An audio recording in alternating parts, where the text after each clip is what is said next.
अस्सलाम वालेकुम।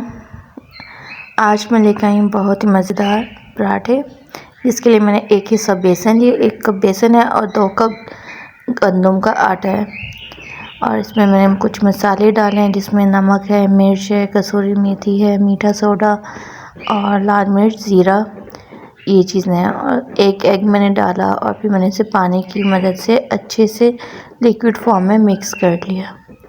जब मिक्स हो गया, नॉन स्टिक पैन में थोड़ा सा ऑयल से ग्रीस किया, उसके बाद मैंने ये डाला और इसको मैंने अच्छे से, जब ये पक गया, एक साइड से बबल्स से आ गए, फिर उसके बाद मैंने इसको साइड चेंज की है, फिर इसे थोड़ी देर कुक किया है और उसके बाद मैंने ऑयल लगाया अच्छे से।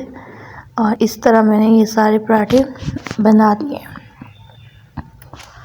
और इंशाल्लाह आप सबको अच्छे लगेंगे। अच्छे लगें तो मेरी वीडियो को लाइक करें, सब्सक्राइब करें। इंशाल्लाह और वीडियो आती रहेंगी। अपना ख्याल रखिएगा। अल्लाह हाफिज़।